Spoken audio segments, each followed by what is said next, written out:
बुध का कर्म क्षेत्र के अंदर नीच हो जाना लव मैरिज की तरफ भी थोड़े से है ना आंशिक सा प्रभाव डालता है। कंपलसरी फल है ना, उनकी बात करेंगे। पंचम भाव के अंदर बुद्धि का विवेक करते, बुद्धि को देखते हैं, संतान को देखते हैं। पंचम भाव से हम 10वीं तक की शिक्षा को देखते हैं।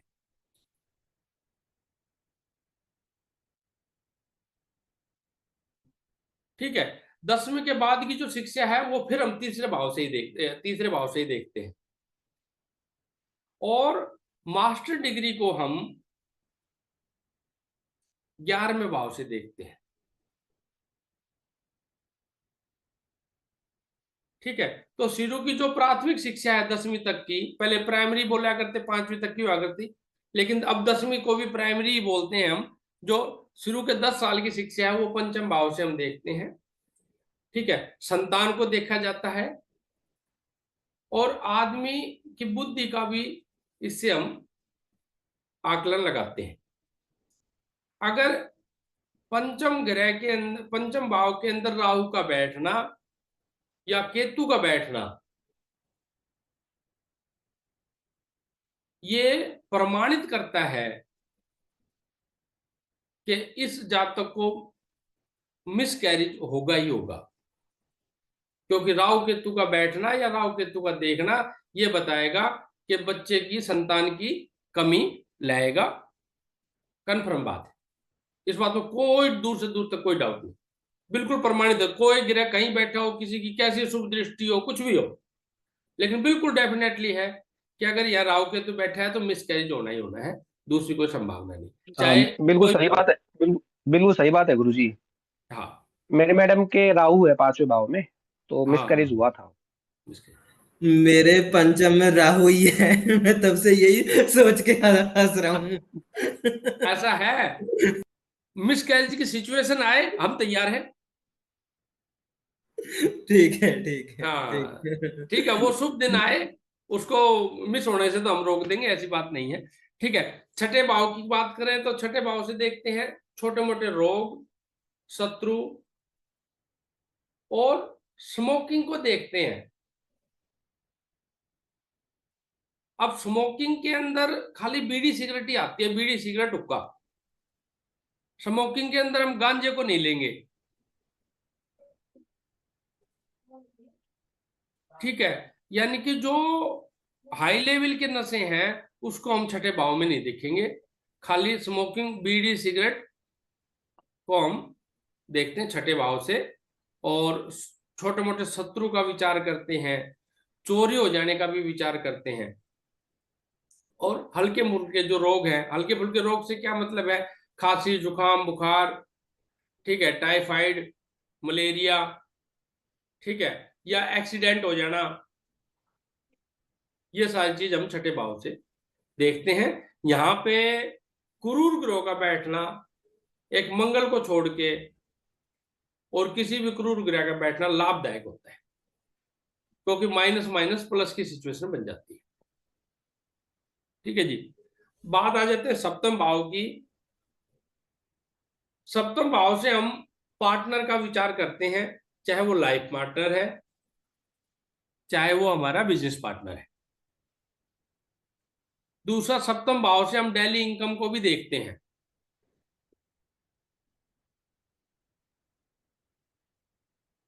ठीक है, और जिनकी कुंडली में सप्तम भाव के अंदर ग्रहण दोष बनता है उनको पार्टनरों से धोखा मिलता है। अब पार्टनर से धोखे का क्या तात्पर्य है, थोड़ा सा समझना, बहुत ही हल्का सा विषय है, बहुत भारी विषय नहीं है, समझना है। सप्तम भाव में ग्रहण दोष है, पार्टनरों से धोखा मिलेगा, इट्स मीन से लड़कियों से धोखा नहीं मिलेगा, जो बिजनेस पार्टनर है उनसे धोखा मिलेगा। अगर शुक्र की स्थिति अच्छी है, अगर शुक्र की स्थिति भी खराब है तो फिर उनको लाइफ पार्टनर से भी धोखा मिलेगा। लाइफ पार्टनर के बारे में विचार करने से पहले शुक्र की स्थिति को देखना बहुत जरूरी है। अगर शुक्र प्लस है तो लाइफ पार्टनर लॉयल होंगे। अगर शुक्र माइनस में है तो आपके कर्म में भोग लिख के वाके लाए हो, उसके लिए पीड़ित होने की आवश्यकता नहीं, एक्सेप्ट कर लेना है कि मुझे मंजूर है। अच्छा, ज्योतिष का एक सूत्र और भी है। पिता, पत्नी और पुत्र की कुंडली नहीं देखनी होती ज्योतिषी को।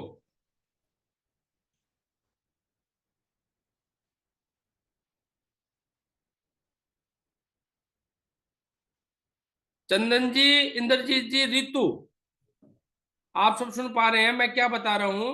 बिल्कुल किसी सर, भी सुन पा रहे एस्ट्रोलॉजर को हैं। पिता, पिता, पुत्र और पत्नी, तीन की कुंडली देखनी नहीं होती। अगर वो इन तीनों की कुंडली देखे तो शुक्र और सप्तम भाव पे विचार ना करे।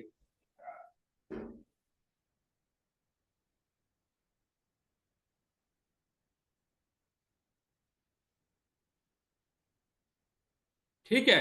कारण आपका ज्योतिष में विश्वास होना बहुत सुंदर बात है, लेकिन ज्योतिष में विश्वास करके आप अपने परिवार को खराब कर ले, ये समझदारी नहीं, ये मूर्खता है।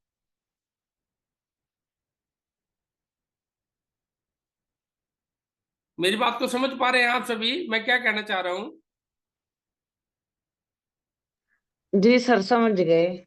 हाँ, ज्योतिष पे विश्वास करना बहुत जरूरी है। ज्योतिष अटल सत्य है, लेकिन ज्योतिष पे विश्वास करके अपने गृहस्थ को खराब कर लेना मूर्खता है, समझदारी नहीं। ठीक है? अब इसके अंदर पिता का रोल क्या आ गया? अगर पिता की कुंडली हमने देखी और उनके चरित्र में कहीं हमने कमी देखी, तो जो पिता के प्रति हमारा रिगार्ड है, जो रिस्पेक्ट है, वो खत्म हो जाएगी, और उसके खत्म होने से हमारा सूर्य खराब हो जाएगा, लॉस हमारा है। पिता के प्रति अगर सम्मान खत्म हो जाएगा तो सूर्य पीड़ित हो जाएगा, चाहे आपका सूर्य कितनी भी अच्छी अवस्था में बैठा हो। जहां आपके मन में पिता के प्रति द्वेष आया, ये आया कि ना यार बूढ़ा तो ठरकी है, वहीं आपका सूर्य खराब हो गया। तो पिता की कुंडली पे देखना ही नहीं, कुंडली ही नहीं देखनी। ठीक है? पत्नी जैसा व्यवहार आपसे कर रही है, उस व्यवहार पे ट्रस्ट करो, उस व्यवहार के पीछे के सीन को देखने की आवश्यकता नहीं। अगर उस पर्दे से पीछे के सीन को देखना है तो अपने अंदर आ जाओ एक बार कि हम कैसे हैं। वही दर्पण आपको उसके पीछे दिखाई देगा, जैसे आप है ऐसा ही सामने वाला है, क्योंकि प्रकृति किसी के साथ छल नहीं करती। तो सप्तम भाव को समझने का विषय क्या है? सप्तम भाव क्या है? पार्टनर का है, बिजनेस पार्टनर का है, और लाइफ पार्टनर का है, और क्या है? हमारी डेली इनकम का है।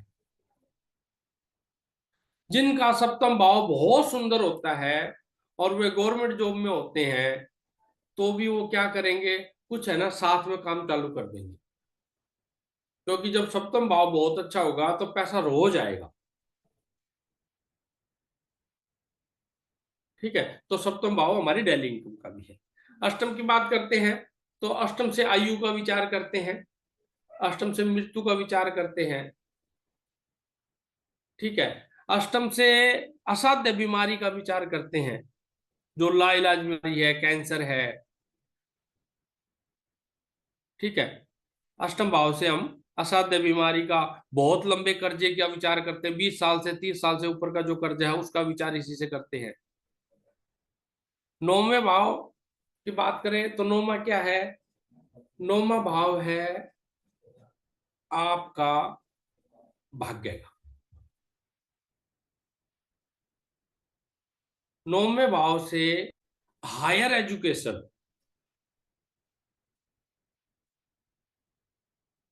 हायर एजुकेशन का विचार करते हैं, और भाग्य का विचार करते हैं। साथ में ये धर्म का भाव भी है, आप कितने धार्मिक होंगे, आप धार्मिक होगे या धार्मिक होने का दिखावा करोगे, ये सारे विचार हम नौवें भाव से करते हैं। जिनका नौवें भाव बहुत अच्छा हो तो एक बार पंचम की तरफ देख लो, पंचम भी अच्छा हो तो फिर उस आदमी के नाम के आगे डॉक्टर लगना निश्चित हो जाता है, क्योंकि वो किसी न किसी सब्जेक्ट को लेके पीएचडी क्लियर करेगा। ठीक है, जो कि हम हायर एजुकेशन के अंदर काउंट करते हैं। इस प्रकार से 9वें भाव का विचार किया जाता है। लंबी यात्रा, बहुत लंबी यात्रा को भी हम 9वें घर से देखते हैं। हाँ जी, बोलिए, क्या कहना चाह रहे थे? हाँ गुरुजी, आपने मास्टर डिग्री का बताया ना, 11वें भाव से देखते हैं शायद। Master degree, higher education, master degree इसमें भाग्य से भी देखते हैं, क्योंकि अगर भाग्य बली नहीं होगा हम्म, तो प्रतिष्ठा नहीं मिलेगी। अच्छा। और मास्टर डिग्री प्रतिष्ठा का एक कारक है। हाँ, ठीक है, जो हायर एजुकेशन है उसके लिए थोड़ा सा एक बार 9वें घर पे भी प्रकाश डालना पड़ता है। ठीक ठीक है, है। 10वें घर की बात करें। अब 10वां घर हमारे आधार पे तो कर्म का घर है। इससे हम नौकरी देखते हैं, इससे हम प्रोफेशन देखते हैं। कर्म क्या रहेगा, क्या कर्म करेगा। ठीक है, ये सारी चीज जो कर्म से संबंधित है वो इसमें हम 10वें घर उसके लिए रिस्पॉन्सिबल है। 10वें घर से हम कर्म को देखते हैं, जॉब देखते हैं, गवर्नमेंट जॉब है, नॉन गवर्नमेंट जॉब है, इंजीनियर बनेगा, वकील बनेगा। ठीक है, आईएएस लेवल का अफसर बनेगा, कलरक रह जाएगा।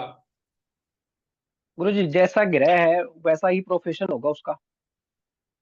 मे जैसा भी। उसका हम्म, जैसे मेरे 10वें घर का स्वामी गुरु है, 12 नंबर का राशि।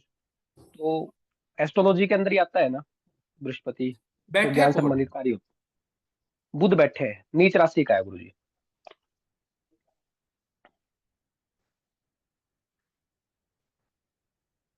देखो, आपकी अब तक हमने कुंडली की सारी सिचुएशन को देखा, बहुत सुंदर लगा। हम्म, लेकिन कर्म भाव के अंदर बुध का नीच हो जाना हम्म, क्या कहता है? या तो इस बुध को बल दो, हम्म, या तो इस बुध के पूरे उपाय करो। नहीं तो जहां पे आवश्यकता है ना, हम्म, वहां पे विवेक काम नहीं आएगा।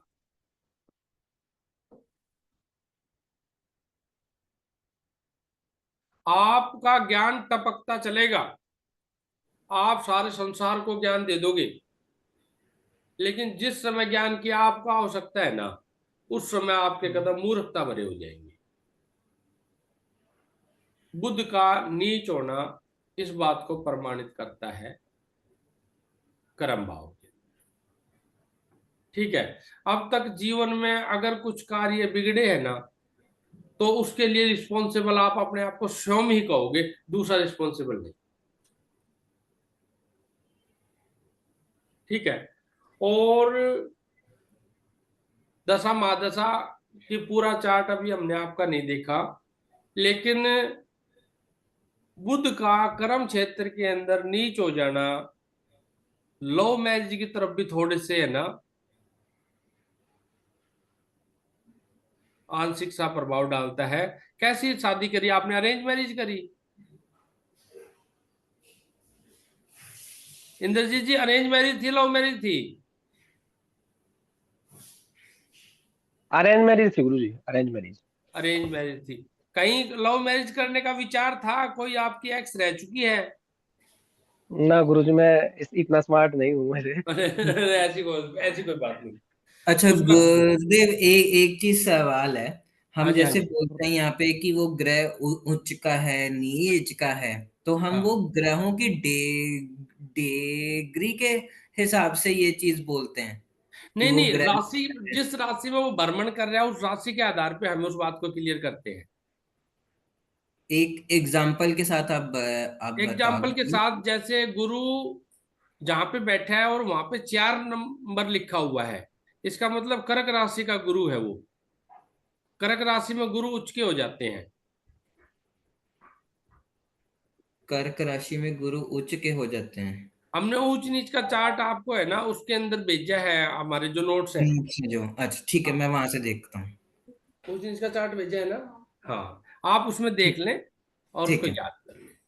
ठीक है। ठीक। हाँ, तो क्या है कि अभी आपका समय निकल गया, नहीं तो जिनका आप देखोगे आगे जब एस्ट्रोलॉजी करोगे कि जब बुध नीच का होता है या बुध के साथ राहु चंद्रमा की युति होती है, तो 17 से 27 के बीच में आदमी डिप्रेशन में चला जाता है। अगर चंद्रमा साथ होगा तो डिप्रेशन में चला जाएगा, और डिप्रेशन में जाने का कारण लड़की होगा, या लड़की है तो लड़का होगा। ठीक है। दूसरा, अगर चंद्रमा नहीं है, राहु साथ में है बुध के, तो वो अपनी नसें काट लेगा, वो सुसाइड करने का प्रयास करेगा, उसके कदम ऐसे मूर्खतापूर्ण होंगे। किसके पीछे? सिर्फ शादी के पीछे। और बुध की जो आयु है वो 17 से 27 के बीच की है। 27 क्रॉस करने के बाद बुध का रोल खत्म। और बुध में और राहु में कोई अंतर नहीं। आप राहु के उपाय करोगे, बुध प्रसन्न हो जाएगा।